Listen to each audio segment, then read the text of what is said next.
Good day and welcome back to my YouTube channel. So today's video is going to be on basically your nullsec and how to engage yourself in those territories. What are the best strategies and what are the best ways to move around in nullsec? Okay, so with the introduction of the last patch came the introduction of the warp disruptors working on you in autopilot.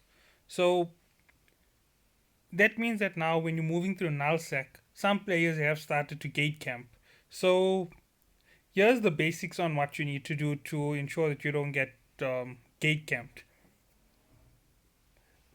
Okay, before I continue with that there, just let me just leave this here in the start. Please leave a like, subscribe, or comment on the video. And if you don't like the video, leave a dislike and a comment saying where I went wrong. Okay, so going back to the basics of what you should do in nullsec. Now, if you are going into nullsec, which just about everybody does, because you have to go there to complete your T6 and above encounters, you're going to have to be thinking very carefully about how you're moving about through those sectors because a lot of them don't have stations and because of the pirates camping at the gates. So moving in a full fleet is definitely the best option. In a full fleet, you're going to wreck most of the pirates because they don't fly around in full fleets due to the risk that it involves for them as players. So here's what you are going to try and do as a player running through nullsec. Firstly, you are going to try and sorry about this. Firstly, you are going to try and keep yourself in the fleet. The reason is in a fleet, anybody trying to engage you just opens themselves to attack while they have to auto lock on everybody individually. While they can't auto lock on everybody all at once, you can lock on them one at a time and blow them apart.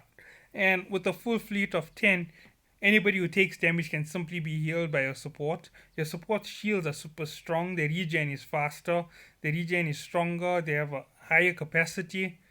Not good to take on support if you want to take out the line of if you want to take out the line of ships. And if they decide to go after your attack ships, it's an even more pointless this thing because your support is going to heal your assault ships, and your assault ships are just going to fly right through any pirates. And generally, pirates try to use small ships over big ships. That's because they're trying to reduce cost on what they're using against you, and they're trying to maximize the firepower that they have against you. So you'll find that a lot of people go through ratting the guys farming in the low secs and the null sec. Doesn't really make much of a difference. So what should you run in low sec territory? Your trainers, because as I said, running trainer vessels is your best option in low sec. You can always replace it with insurance certificates, and it's way cheaper to run overall. You can even run elite gear on some of your trainers right now because some elite gear has become that cheap.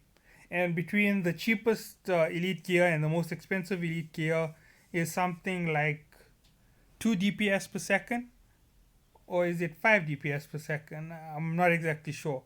But from what's available, if I'm right, it's currently about 2 DPS. So that's all you're losing for that slight benefit in price. I can even show it to you right now, going to the market. Example for the missile launchers. I've noticed that Challenger missile launchers have become almost as cheap as MK5 missile launchers, while the next class up on missile launcher has gone up to about 10 million a weapon. That's because the more elite weapons have started to open up, and as they slowly patch the game, more and more elite weapons will become available. Let me just open this. No, wait, sorry, I did that.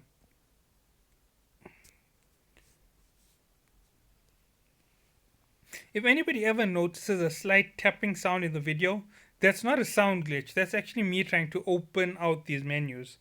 As you can see, it's under a million a piece for these weapons. It's almost at the recommended price. Let's look at the Navy. And there you go, 6 million a piece. It's very expensive. That means it's mostly in demand at this moment. And let's look at its actual price, 31.6.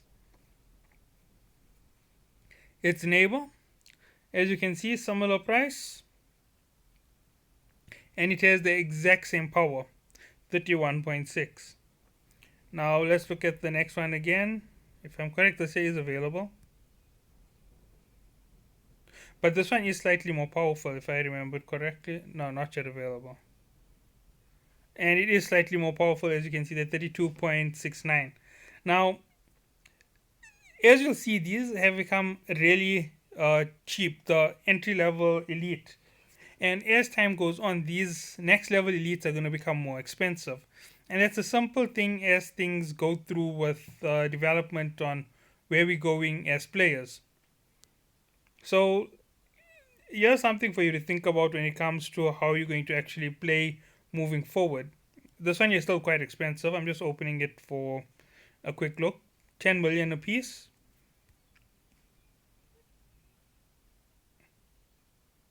And 22 million a piece. So here's something for you to notice when it comes to the playstyle in low sec. In low sec, guys run cheap rigs. They run a quick warp disruptor. They run Weber fires, and they run fast ships. So they're running a frigate or they're running a destroyer. And the reason is they don't want you to be able to lock onto them and destroy them. And they don't keep that ridiculous range like you need with the cruiser. They're right in your face when you're fighting. And they're running cheap ships as well. They're running cheap gear. They're running everything at the lowest cost possible. So when you fire back, you might destroy one frigate out of a small pirate frigate fleet of 3 if you're running solo. But that's the thing, you took out one of 3 and the other 2 defeated you, because they still have quite some power. They have enough power to equate your shield. At 3,000 power on a frigate, that's 3,000 defense on a frigate. That's about the same as your shield on a trainer class vessel. If you're running a navy class vessel, yes, you have that slightly bigger shield, but they're still going to eat right through you because they're running close range weapons. They have you nullified for speed, so you can't deflect much damage. They have you nullified on terms of warp, so you can't run away if you take too much damage. They're draining your energy most likely because you always have more energy than them. The Norse energy drain, it says in it, only can deplete capacitors on vessels with more power. So in other words, if you're still running at 10% power, you're most probably still way above what the frigate holds as its complete power. At something like 600, you hold something like 3,000. So there you can see, 10%, you're still within that range where they're going to be able to zap you. And that means they can run continuous regens and things like that against you. So running into low sec, null sec, you have to remember that you have to play in a smarter method. That's why 3 cruisers isn't going to be a good fight for them. Even though you're at 3 for 3 and they're slightly faster, you'll have the advantage of damage. Even though you're not going to hit them as often and with the maximum effect of your weapons, if you catch them in too close of a range with the Weber fire, they finished. All of that speed advantage minus 50%, they're in the same class as you for damage. You hit them, they're going to take almost full impact, and that's going to destroy them very fast. Now that's with 3 vessels that I'm talking about, because obviously running it with 1 vessel, you can only lock onto one of them and hit them. And that's only going to help you with saving your shield. It's not going to help you with stopping the next guy from busting through your armor and the next guy busting through your hull. And also, if they gate camping you on the one side, there's a strong chance that there's another guy on the other side who's going to warp disrupt you the moment you arrive on the other side to try and get to a station.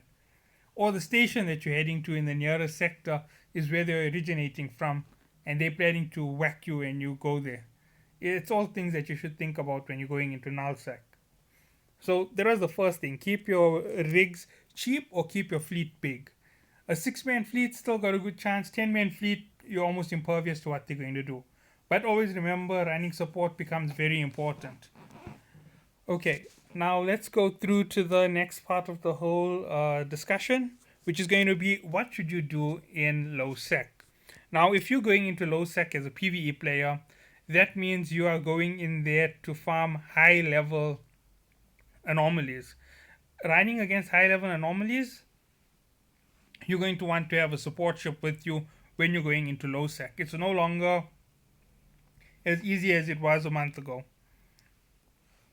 So when you go to low sec, you must run your two support ships because you need somebody to recover your armor and your shield on vessels at a ridiculously cheap price so that you don't have to go into the next sector over and repair with let's see, repair at the station, because the stations in Nullsec are now owned by corps, and if a corps is hostile, they can just destroy your entire fleet because you're coming out one at a time and you're just getting disrupted and destroyed, unless you're going to sit there the whole night and wait for everyone to log out, which is a bit ridiculous and a bit unusual. Okay, so going through with all of this, as I'm saying, there is your first option. If you're going ratting, you have to keep your support. Now, when you go ratting, you're not going to touch T6, you're going to touch T7, T8. The reason for that is you want the ISK. And the T5 will offer you about 1.5 million uh, per hour, not per hour.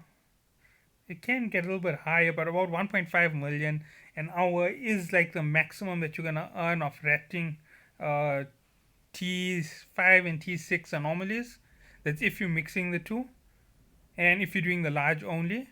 If you do small, then your cost is just gonna increase over the top. So yeah, that's one thing. Then let's drop down to the T7 and T8. Now in T7s, you get ships which are worth 400,000 ISK on their own, just taking them on. So your fleet jumping into a large, you can take out all of those ships. That 400,000 divided by 10, that's 40,000. You're getting two or three in a lineup of ships. It's taking you about 2 minutes to take it all out. So two or three in a lineup, two, that's four times 400,000 is 1.6 million, divided by 10, 160,000 per player per 2 minutes. That makes it a very good rating speed.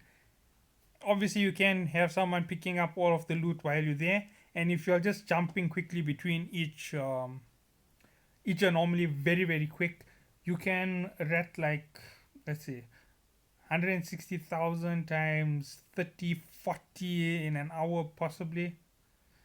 30 in an hour is very difficult to reach. 40 you could do if you're doing medium class instead of large, but then you're not getting that same reward ratio. So running at about 20 an hour, so it will be 20 times 160, 3.2 million an hour. That's what you can run off a T7. But the moment you jump to T8, that's where the things really shift up. At T8, I believe you get some shops worth uh, 800,000 ISK, and you get multiple of those vessels, and that's up to 4 or 5 of them in a lineup, and that means 2 rows of them, that's 10. 10 times 800,000, that's 8 million. So you're basically receiving 800,000 per player. They take about 4 minutes to finish off in those lineups. That's 800,000 a player for every 5 minutes, about times 12. You're making an easy 10 million an hour when you're running around in your fleet like that, and you're acting just those big T8s. You can be a little bit more gutsy. You can take on T9 where you're facing battle cruisers. You're gonna make in excess of 10 million an hour because the battle cruisers are worth millions on their own, and even what you're getting off them, if you refine it into materials, there's tons of materials in their weapons. It's quite usable for those doing industry. You can get someone in your corp to produce you fantastic ships, or they can produce you better weapons, whatever it is, or even drones. So that's the PvE side of nullsec, and now here comes the fun part of nullsec, PvP. If you're running in a big fleet, that means you can rat just about anybody you want inside those low sec areas. Obviously, you're in a corp, If you're situated in a high sec area, this means that even if they decide to declare war, they're not going to be able to engage you in your own sector. It's too dangerous for them. It'll cost them too much to run all the way up. And when they become red, there's a lot of players who are greedy to kill anything they can. Seeing a red, this thing you auto lock and you shoot onto the guy when he comes to the gate. They basically make themselves big targets. So running into a low sec at this point here for PvP, you're running of 10 guys like you are. You go and you pick on your solo farmers. You pick on your uh, let's see, you pick on your farmers. You pick on your miners. You pick on your other pirating fleets which are smaller than you. You wipe them out because you got the 10 advantage plus you got the support advantage. So you can do that. You can even try and take out a corp if you fast enough and strong enough. If you're running a strong enough support vessel in that this thing, like you have two players in T7 who decided to purchase the T7 support vessel, they can run support for your entire fleet. It makes them almost as efficient as a station when it comes to restoring you. And that would be one of the best things you can do for taking out the entire corp, because you're going to repair as fast as the station would. Your capacitors are going to be full almost all the time. When they arrive to fight you, they basically bring the fight to you. And they coming in one or two at a time, or five at a time, or even 10 at a time, because you can't jump entire corporation.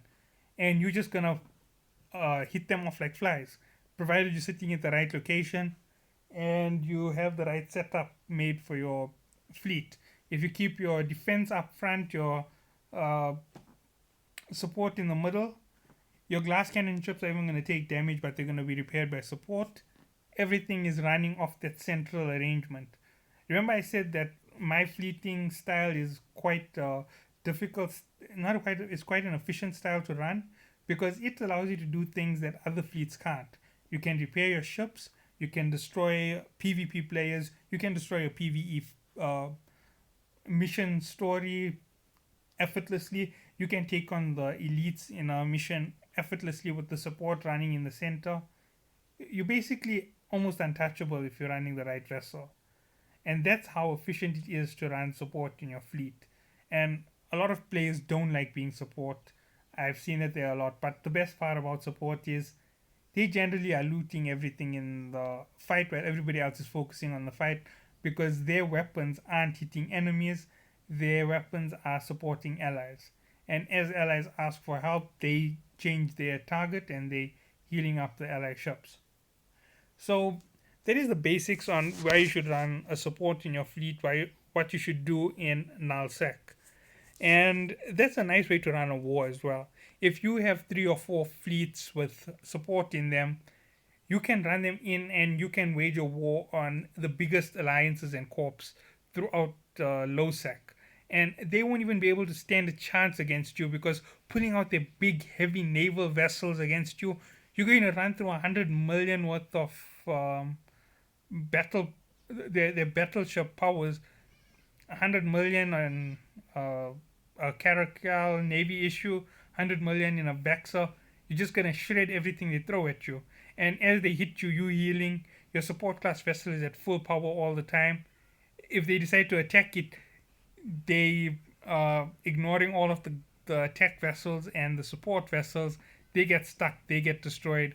You win. It's an overall win for your fleet, and overall it's becoming even better for your fleet, because you now have even more advantages when it comes to running mid support with the new mid slot fittings, the shield field, the armor link, the capacitor transmitter, group shield booster, group armor repair, group capacitor transmitters. All of this helps you in support. And what you're going to run on your low is your armor repair, your basically you making sure that your armor is at the top, you making sure that you're supporting everybody. And that is where you want to be when it comes to low sec. Why isn't it opening? Okay, right, big video. So that is where you want to be in low sec. That is how you want to play. And playing with those fleeting styles that I've talked about will make you unbelievably dangerous. And obviously, when it comes to pulling in loot, everybody is going to have to hold some loot at some point or the other. And going to a station and dumping loot is obviously something you can do, and it's going to help you out at the end of the day because PvP fleeting. What was the rating per hour? If I'm correct, you get 10% of a ship's value that you destroy. If you take on an entire corp and they pull out the navy vessels to try and take you down, 100, 200. Let's say that 10 of them actually pull out navy vessels. That's over $1 billion in actual cost, and you receiving 10%. So 100 million into your fleet of 10, that's 10 million instantly per member of your fleet. If they keep doing it and everybody in their stuff does it, that's a full fleet. That's $1 billion a player. Yeah, $1 billion a player if their entire corp decides to put out navy class vessels against you. And if they repeat visitors to you, they can be over a couple 100 million. And that's how you can wage a war, win a war, and run away, because the allies are going to show up and you're going to have to fight them more. So yeah, you jump up to your high sec, get into your base, let them come at you again at your base, and once they engage, remember everybody can lock onto them. It's not like what happens in that low sec where everything is gray until one pops up red or your 10 are red there and their entire fleet is all over the place. They're trying to get back and defend all in a rush. You in an area like that there, you just broadcast it on local pirates at station, and a sector full of 300 to 600 people, that's an easy win. You're going to win and they're going to lose, even though they're the ones who most likely have the same fleeting strategy and power that you originally had, but they don't stand a chance because of the station defense and because of the gate defense. They can't fly away to a gate and they can't come too close to the station because the station is going to attack them. Even though in low sec their stations could attack you, but the range and the weapon power is based on what they're putting onto the station, if I'm correct. Because I remember reading that stations use large weapons. I'm not sure if it still works like that there because it was in the structures and the outposts when I was reading through them. You have to equip large weapons to them, so it depends on what they're putting on the stations. So, yeah, there is a good idea on how you can do things, and that's a way that you can easily farm out your enemies and beat them in the game. So, that's going to be the low sec discussion. Thank you for watching.